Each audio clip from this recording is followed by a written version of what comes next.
रहीम अस्सलाम वालेकुम नाज़रीन, आप यूट्यूब चैनल देख रहे हैं। मैं इमरान खान हूँ। अमेरिका और बरतानिया से कुछ बड़ी खबरें आ गई हैं और कुछ बहुत बड़ी खबरें आने वाली हैं। जो डेवलपमेंट्स मैं आपको अब बताऊंगा, ये हुकूमत के ऊपर एक बम शेल की तरह गिरेगी और हुकूमत के लिए मुश्किलात बहुत बढ़ने वाली हैं।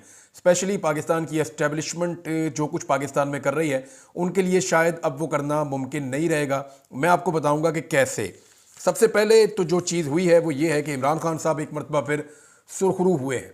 इमरान खान साहब ने जो कहा था कि मेरे खिलाफ एक रिजीम चेंज ऑपरेशन हुआ था, और जब मुझे अच्छी तरह याद है पहला प्रोग्राम जब हुआ ना रिजीम चेंज ऑपरेशन के खिलाफ, तो उसमें शहीद अरशद शरीफ साहब ने उस प्रोग्राम को कंडक्ट किया था इस्लामाबाद में, और इसके ऊपर एक सेमिनार हुआ था, मुझे अच्छी तरह याद है। उसके बाद हालात बहुत मुश्किल हो गए, उन्हें पाकिस्तान छोड़ना भी पड़ा। तो regime change operation Imran Khan साहब ने जो कहा था कि मेरे ऊपर हुआ है, अब अमेरिकन जो आने वाली एडमिनिस्ट्रेशन है वो इस बात को मानना शुरू हो गई है। मिसाल के तौर पे यहाँ मेरे पास एक ट्वीट मौजूद है जिसको रिचर्ड ग्रेनल ने इसको किया है जनाब रीट्वीट, और ये ट्वीट है एल मॉर्गन का, जिसके अंदर वो ये कह रही हैं कि पाकिस्तान के अंदर जो डीप स्टेट एक्टर्स हैं, और उन्होंने नाम भी लिए कुछ लोगों के, विक्टोरिया न्यूलैंड और एंटनी ब्लिंकन का नाम लिया, फिर आसिम मुनीर साहब का नाम लिया। तो उन्होंने कहा जी पाकिस्तान के अंदर रिजीम चेंज कर दिया गया, और मैं उम्मीद करती हूं कि डोनाल्ड ट्रंप उन्हें अकाउंटेबल करेंगे उनके इन इकदामात के लिए। और फिर लिखा कि regime change in Pakistan led to great suffering of people in Pakistan, कि पाकिस्तान के लोगों के लिए बहुत बुरे हालात पैदा हुए इस रिजीम चेंज ऑपरेशन के बाद। वो हकीकत है, आप इकोनॉमी को देख लें, मईशत को देख लें, इसके साथ आप वो देख लें, लोगों की अपनी इकोनॉमी को देख लें, गुर्बत और बेरोजगारी को देख लें, सरमायाकारी को देख लें, आप दहशतगर्दी पाकिस्तान में बढ़ती हुई देख लें, लॉ एंड ऑर्डर की सिचुएशन देख लें, आप चादर और चार दीवारी का तकद्दुस देख लें, इंसानी हकूक की पामालियाँ देख लें, सहाफ़ियों और शायरों का अगवा देख लें।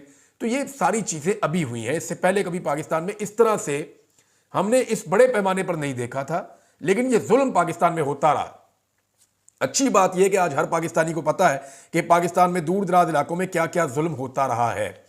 तो जी सबसे बड़ी डेवलपमेंट यह है कि इसको रिचर्ड ने ना सिर्फ रीट्वीट किया था, रिचर्ड डोनाल्ड ट्रंप की चॉइस है और उनको बहुत अहम ओहदा दे दिया गया है। वो सदारती एलची होंगे दुनिया में अहम तरीन मामलात के ऊपर, और जितने भी हॉट इश्यूज होंगे उनको वो उठाएंगे, और ये बहुत वसीला आदमी है और इसको डोनाल्ड ट्रंप ने अहम ओहदा भी दे दिया है, और ये इमरान खान साहब की रिहाई का मुतालबा भी कर चुका है। तो आने वाले दिनों में जो सियासी कैदी हैं वो हुकूमत को रिहा करने पड़ जाएंगे, क्योंकि जो बाइडन की सपोर्ट खत्म होने जा रही है।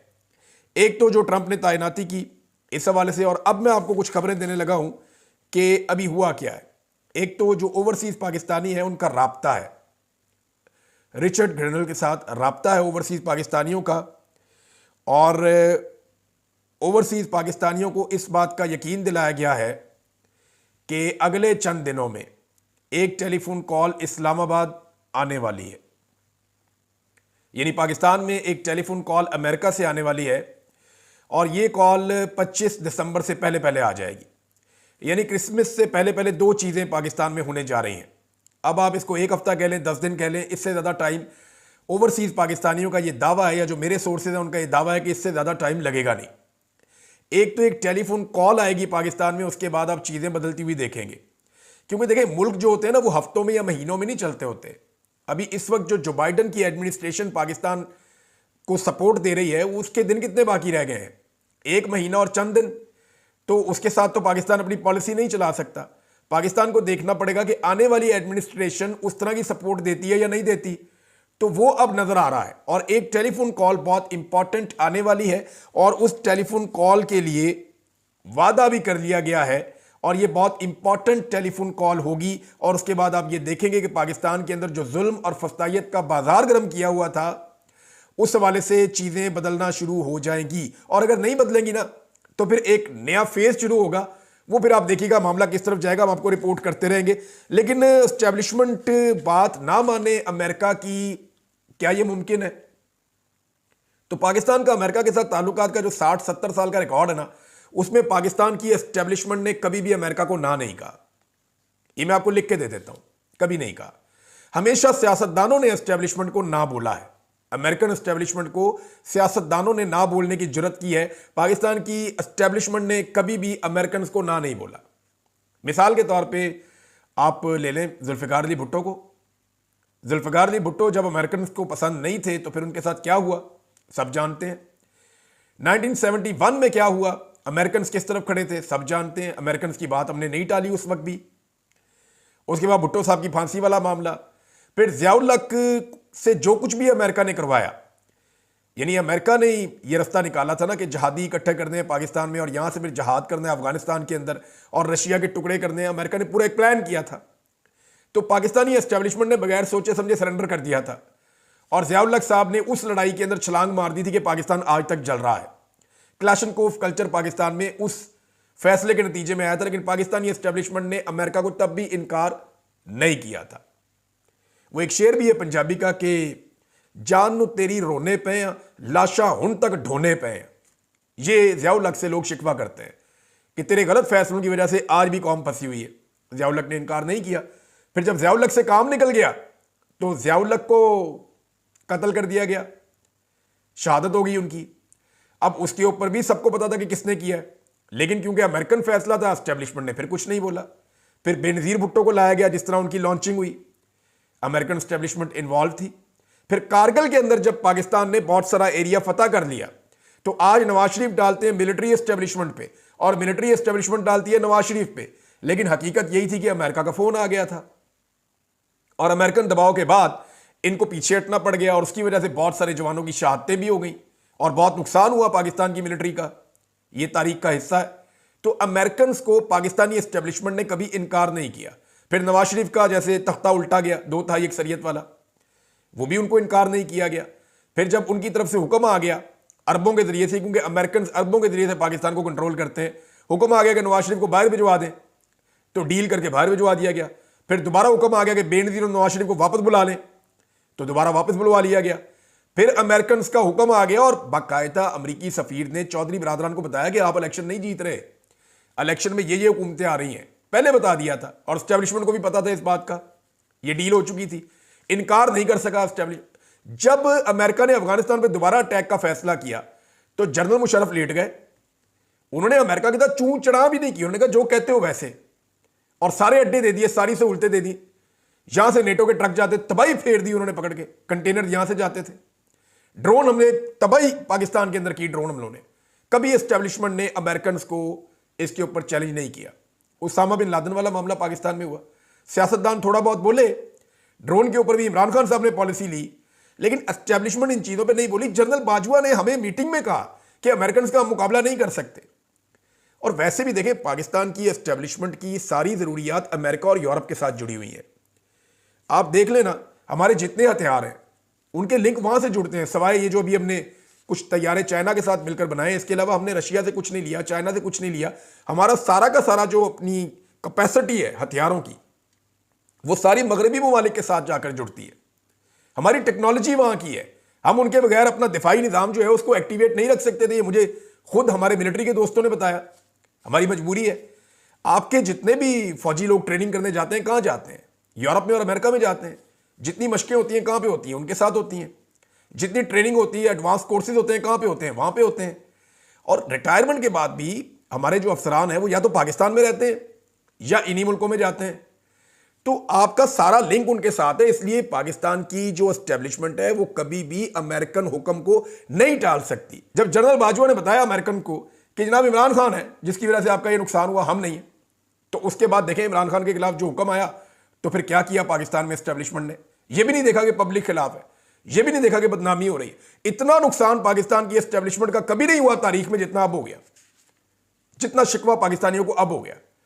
तो ये अमेरिकन का हुक्म पाकिस्तान कभी नहीं टाल सकता। अब जब टेलीफोन कॉल आने वाली है तो उस मौके पे आपको मैं बता रहा हूं, अब कोई अनहोनी हो जाए तो मुझे पता नहीं है, लेकिन इससे पहले का रिकॉर्ड बड़ा क्लियर है। डोनाल्ड ट्रंप ने एक इंटरव्यू में एक बात कही थी और यह नुक्ता आपने याद रखना है। जब जो बाइडन अमेरिका का सदर बना तो उन्होंने अकड़ दिखाई और इमरान खान को टेलीफोन नहीं किया। अब खान तो फिर खान है ना, वो भी उसी तरह करता है, उसका रद्द-ए-अमल भी इसी तरह का होता है। जब अमेरिका का इनखला हो रहा था अफगानिस्तान से, तो अमेरिका ने पाकिस्तान के साथ गुलामों वाला सलूक किया कि जनाब जो हम इन्हें कहेंगे वो करते रहेंगे। तो इमरान खान साहब ने फिर उस तरह नहीं किया, यानी जितना इमरान खान साहब के साथ जिल्लत में सलूक किया गया, उन्होंने भी आगे से जवाबन उसी तरह की चीज़ें की। जिसके नतीजे में अमरीकी इनखला इंतहाई शर्मिंदगी और बेइज्जती वाला था। सारी दुनिया कहती रही अमेरिकन जूते छोड़कर भागे हैं वहां पे अफगानिस्तान में, बड़ी उनकी बेइज्जती हुई है। और डोनाल्ड ट्रंप उस वक्त बहुत मुश्किल में था अमेरिका के अंदर। कैपिटल हिल वाला मामला खुल गया था, कुछ और मामला थे, तो डोनाल्ड ट्रंप के लिए मुश्किलात थी। उस वक्त जो बाइडन की बेइज्जती हुई थी उसका डोनाल्ड ट्रंप को सियासी फायदा भी हुआ था।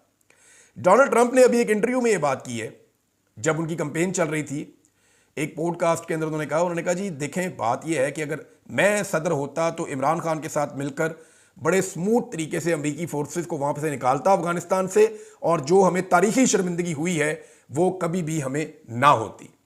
ये डोनाल्ड ट्रंप का कहना था इमरान खान के बारे में बात करते हुए। लेकिन जो बाइडन इमरान खान से फायदा नहीं उठा सके, उन्होंने इमरान खान को अक्कड़ दिखाई, और खान तो खान है, मैंने आपको पहले बताया, उसने भी फिर वही किया आगे से जैसा रद्देमल उसका आना था।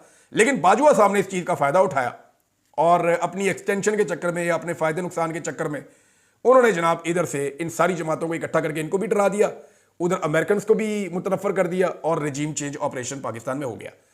अब अमेरिकन एस्टेब्लिशमेंट तब्दील होने जा रही है, और जो तैनातियां ट्रंप ने की हैं उनके असरात पाकिस्तान के ऊपर आएंगे। और एक टेलीफोन मैंने आपको बताया कि वो आने वाला है अगले चंद दिनों के अंदर। ये दावा किया है मुझे मेरे सोर्सेज ने जो अमेरिका से हैं। उन्होंने कहा जी वो फोन आएगा, फिर आप देखिएगा चीजें किस तरफ जाएंगी। अगली चीज ये है कि बरतानिया से भी एक लेटर लिखा है, बरतानिया के एमपीज ने वहां की गवर्नमेंट को, वजारत खारजा को, और ये खत भी बड़ा इंपॉर्टेंट है। इसमें 4 उनके बुनियादी मुतालबात हैं, मैं आपको सिर्फ मुतालबात बनाता हूं। एक्चुअली ये खत है रिगार्डिंग इस्लामाबाद के अंदर जो कत्लेआम हुआ है, जो इस्लामाबाद में मसगर हुआ है, उसके बारे में ये एक लेटर है जो लिखा है वहां के एमपीज ने। इनके जो 4 मुतालबात है, एक ये कह रहे हैं कि आज़ादाना तहकीकात करवाई जाए जो कत्लेआम हुआ और जो मुजाहिरीन के ऊपर बदतरीन तशद्दुद हुआ। नंबर 2 ये कह रहे हैं कि जख्मियों और गिरफ्तारियों के हवाले से शफाफ तहकीकात की जाए और इसकी अकाउंटेबिलिटी की जाए। नंबर 3 वो कह रहे हैं कि जमहूरियत और आइन के लिए डायलॉग पाकिस्तान में होने चाहिए। नंबर 4 वो ये कह रहे हैं कि मीडिया और सहाफ़ियों की आज़ादी की पाकिस्तान में अशद ज़रूरत है, इनकी आज़ादी को यकीनी बनाया जाए। ये चारों चीज़ें ही पाकिस्तान में नहीं हो रही, और ये बरतानिया से एक लेटर और आ गया है, और पाकिस्तान पे इसका इंपैक्ट होता है, कोई माने या ना माने। पाकिस्तानी एस्टेब्लिशमेंट हमेशा उनको फॉलो करती है, क्योंकि पाकिस्तान के मफादात उन मुल्कों के साथ जुड़ते हैं, चाहे वो इकॉनमी के हों, चाहे वो दीगर चीज़ों के हो, चाहे वो दिफा के हों, जिस भी चीज़ के होंगे आपके मफादात उधर जुड़ते हैं जाकर। आपके सारे के सारे ओवरसीज उधर ही हैं, या अरब ममालिक में या मगरबी ममालिक में, और वो सारे आपस में इत्तेहादी हैं, वो इकट्ठे हैं और वो एक तरफ से पाकिस्तान को देखते हैं। लिहाजा पाकिस्तान वहां से पहलू तही नहीं कर सकता। एक और जनाब बड़ी खबर आने जा रही है, और ये भी ओवरसीज पाकिस्तानियों ने एक हांडी पकाई है, और इस हंडिया का जो ढक्कन है ना, वो क्रिसमस से पहले वो कह रहे हैं हम खोल देंगे। मैं आपको फिर बता रहा हूं कि ओवरसीज पाकिस्तानियों ने 2 मुल्कों में एक हांडी पकाई है, अलग अलग हांडियां, और दोनों मुल्कों के लोग ये कह रहे हैं कि हम इसका ढकना उठा देंगे ताकि आप सब देख लें कि इसमें पक क्या रहा है क्रिसमस से पहले पहले। ये बहुत बड़ी चीज होने जा रही है, एक बरतानिया में और एक अमेरिका में। इस वक्त जिन लोगों ने मुझे खबर दी उन्होंने कहा जी अभी आपने इसको डिस्क्लोज नहीं करना, लेकिन आप ये बता दें कि सारे खबरदार रहें, हम बड़ा काम करने जा रहे हैं और बड़ा तमाशा लगने वाला है, अमेरिका के अंदर भी और बरतानिया के अंदर भी। अगर अभी डिस्क्लोज करेंगे तो फिर ये भाग दौड़ करेंगे, चीजें वो कहते हैं जी हमारे लिए थोड़ा सा टफ हो जाता है, लेकिन हम मंतकी अंजाम तक पहुंच गए हैं। ये मैक्सिमम उसको चंद दिन डिले कर सकते हैं कोशिश करके, लेकिन उसको रोक नहीं सकते क्योंकि इतना इन्फ्लुएंस ही किसी के पास नहीं है। तो अमेरिका में एक बड़ी एक्टिविटी होने जा रही है। हांडी का जो ढक्कन है ना, मैं आपको इसलिए बता रहा हूं कि जब ये खुलेगा तो मैं आपको बताऊंगा कि क्या खुला है, उस दिन आपको मैं ये सुनवाऊंगा। एक अमेरिका में ढक्कन खुलेगा क्रिसमस से पहले, और जो उसका जायका है वो आप चखेंगे क्रिसमस की छुट्टियों के बाद। इसी तरह एक ढक्कन खुलने जा रहा है बरतानिया में, और उसका जायका भी आप चखेंगे क्रिसमस की छुट्टियों के बाद। मेरे साथ जिन लोगों ने दावा किया उन्होंने कहा जी मंगल और बुध बहुत इंपॉर्टेंट है, ये 2 दिनों पे आपने नजर रखनी है। तो मैंने उनसे कहा आर यू श्योर? उन्होंने कहा जी हमें देखें, हम वी आर 80% श्योर कि मंगल और बुध को वो ढक्कन खुल जाएगा, लेकिन हम हर हाल में इस वीक में कोशिश करेंगे। तो मैंने उनसे कहा, मैंने कहा जी बहुत भी अगर तो 25 तारीख तक का मार्जिन रख के मैं आपको बता रहा हूं कि तब तक ये डेवलपमेंट हो जाएगी। अब ये डेवलपमेंट करती क्या है, ये बड़ी कार्रवाई है, और इसका हुकूमत के ऊपर जिस लेवल का दबाव आएगा ना, ये हुकूमत सोच भी नहीं सकती। अब जो बाइडन के सिर्फ काउंटडाउन चल रहा है जाने वाले दिनों का। जो बाइडन के जरिए जितनी मौजें करनी थी इन्होंने कर ली, जितना जुल्म और सितम करना था इन्होंने कर लिया, और अमेरिकन आशीर्वाद के बगैर कभी भी पाकिस्तान की एस्टेब्लिशमेंट या पाकिस्तान की हुकूमत पाकिस्तान के लोगों पे जुल्म और सितम उस तरह जारी रख ही नहीं सकेगी। मुमकिन ही नहीं होगा जब ये सपोर्ट पीछे से हट जाएगी। अब एक चीज जो हुई है ना, वो बड़ी अनोखी हुई है इस मरतबा। देखिए, पाकिस्तान में जब भी कभी एस्टेब्लिशमेंट ने कोई खेल खेला है ना, तो पीछे रहकर खेला है। पुलिस को आगे भेजते हैं, जाओ मारो। सियासतदानों को आगे कर देते हैं, जाओ मारो। ब्यूरोक्रेसी को आगे कर देते हैं।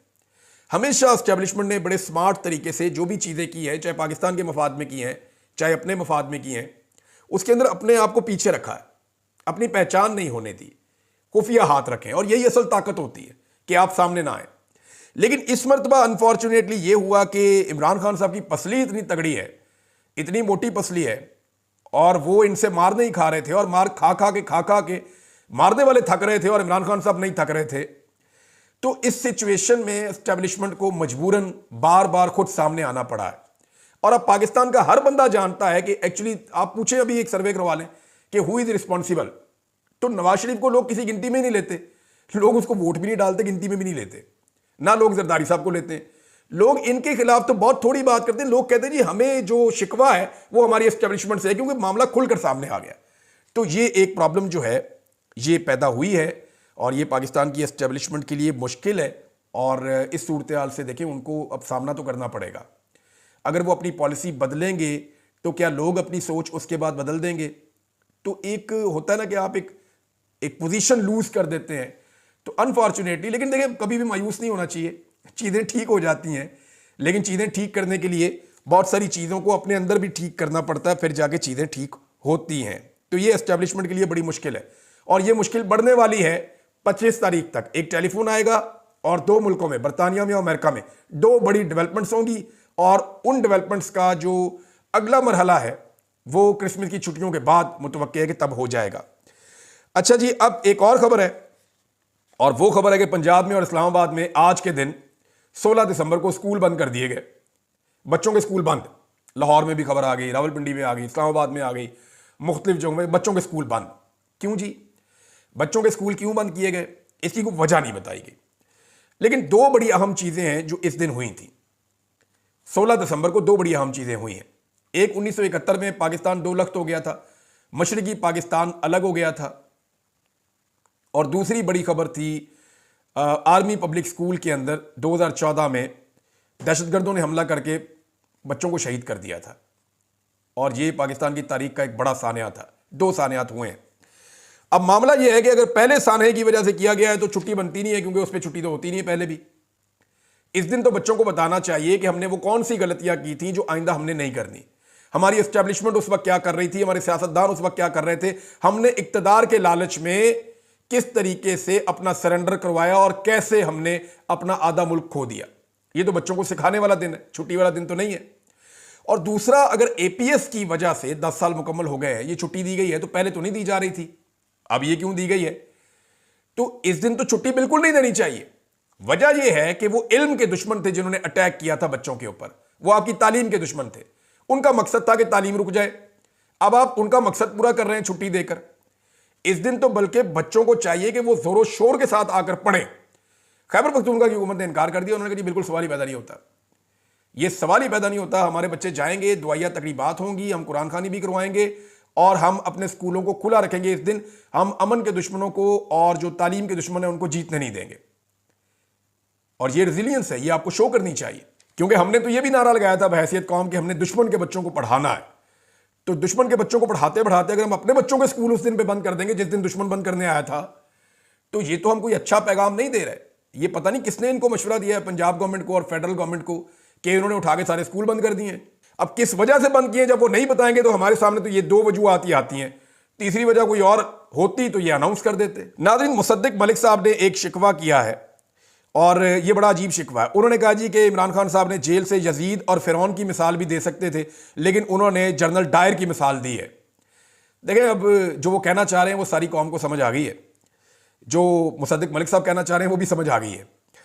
यानी शहबाज शरीफ साहब ने खुद इस सारे वकूए का मलबा आर्मी चीफ पर डाला था, खुद डाला था। उन्होंने शुक्रिया अदा किया था पहले ही दिन कार्रवाई पर कि जनाब आर्मी चीफ ने ये सारी चीज़ें जो है ये की हैं, और ये उन्होंने कामयाब ऑपरेशन करवाया है। ये सारा कुछ शहबाज शरीफ साहब ने आर्मी चीफ पे डाल दिया था अपनी गर्दन छुड़ाने के लिए। तो इसका आगाज तो शहबाज शरीफ साहब ने किया था और इमरान खान साहब ने जनरल डायर का नाम गालिबन इसलिए लिया कि ये वकूआ उससे मिलता जुलता है कि वहां पे भी इंसानों को घेर के एक बंद जगह पे कत्लेआम किया गया था। और यहां पे भी जब वो पहुंच गए तो चारों तरफ कंटेनर थे, गलियां सड़कें बंद थी, चारों तरफ सिक्योरिटी थी, लाइटें बंद कर दी गई, फिर यहां पे कत्लेआम हुआ लोगों का। तो इसलिए इमरान खान साहब ने इसका नाम लिया। लेकिन मुसद्दिक मलिक साहब एक बारीक वारदात डाल रहे थे, और भी बारीक वारदातें आपको अगले व्लॉग में बताता हूं। अब तक के लिए इतना ही। अपना ख्याल रखिएगा, अपने चैनल का भी। अल्लाह हाफिज़।